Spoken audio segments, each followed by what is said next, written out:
С днем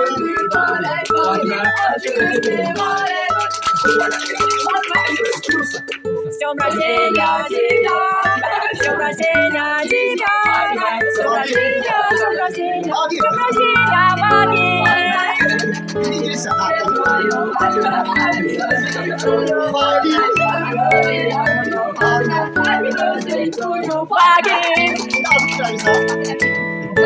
Vagif, tebrik ederim. Vagif, tebrik ederim. Falan. Tebrik ederim.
Şuradaki Bakuş yeri ayrıldı.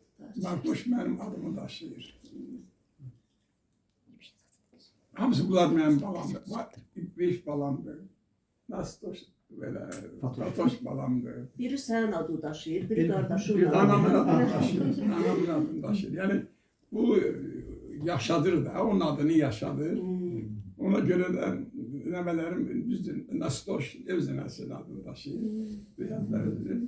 Ama bu İbrahim de benim kardeşimin, babamın adını taşıyır. Torpağızdan yaşasın. Odur ki ben isterim ki, onu demek isterim ki, benim en çok sevdiklerim de bunlar. En çok dünyada en çok sevdiğim bağlarımdır. Təsəvvür edin, artık ben daha başka sevgim yoktur. Bu bağları çok isterim.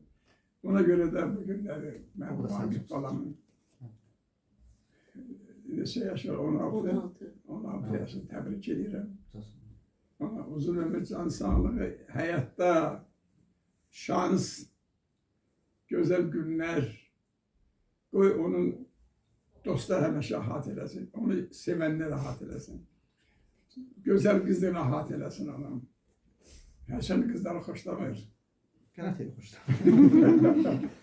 Vaxtı gələcək. İndi xoşlamasa yaxşıdır, qoy dərsin oxusun. Hələ oxusun. Ona görə də mən elə bu bağlıca bağlamı qaldıram Vagif'e sağlığına. Sağ olun. Vagif Xəlilinin, Vagif'dən də özüm də oxudum. Xəlilli, onlar Xəlilli gedir. Vagif Seymuroğlu. Vagif Seymuroğlu. Ağıllı balamdı. Bak biz hamısı Sağ ol qadınım. Elə Fatoş da Can sən sağ ol. deyir sənin ad günündə, ona görə asobi sər deyirik. Xoşbəxtlik, bəzən xoşbəxtçilik deyirlər. Sana xoşbəxtlik, şans, həyatda heç vaxtı deməyəsən ki, Neynim, necə Neynim? deməyəsən. necə eləyim deməyəsən. Bilsən nə deməkdir o, yəni adam irəq-irəq çarəsiz qalır. Vəziyyət yarananda. İndi başqa bir sağlıqda demək lazımdır ki, ata-ana yaxşı şeydir, onların qədrini bilmək lazımdır. Bu sonra şeydir. Sağ olun. Həmişə deyir ki, Baxşın babası çox yaxşı adamdır. Sağ olsun. Bir daha yaxşı olmalı. Bakış babası buradaydı. Babası deyirəm. Bakış Fatoş, babası. Fatoş. Sən mənlə, birinci mənlə vurdu. Çünki sən onlarla sudu məndə vaxtı. Fatoş elə əlimdə baxır. Hadi, böyük kişi ol balam. Sağ ol qadın. Sağ olun. Həyat yolun rəvan olsun, açıq olsun, hamar olsun. Arzu edirəm ki, az işləyib çox qazanasan, rahat yaşayasan, xoşbəxt olasan, qəlbin həmişə gülsün, qadan alım. Allah sənin ürəyinə görə versin. Allah sənə hər şeyin gözəlini bəxş eləsin. Elə Amin. yerə universitetə girəsən ki, Allah o yolu açsın sən, biz hamımız məəttəl qalaq ki, nə yaxşı, nə əla. İnşallah ürəyim, təhsilini rahat başa vurasan. İnşallah yaxşı karyera qurasan. Gözəl ailən olsun. Deyəsən ki, mən necə deyirdim ki, mən tək yaşayacağam. Bəbələr bürüsün böyür başıvı inşallah. Ömrün uzun, bərəkətli, mənalı olsun qadan alım. Ruzun bol olsun, canın sağlam olsun. Ne işim şu an? Öpürəm səni. Kapağımda. Fatih qız. Öpürəm səni də. Mən Sənin də ad günün keçibdi. Sən də böyük qız olasan, qadan alım. Sənin də həyat yolu gözəl olsun. Xoşbəxtlərin xoşbəxti olasan. Aykan da ad günün keçibdi. Bütün dualar hamımıza çox aiddir. sağ olun, çox sağ olun. Öpürəm hamınızı. Çox sağ olun. Üçünüzü də. Çox Ad sağ olun. günümüz mübarək. Təşəkkürlər.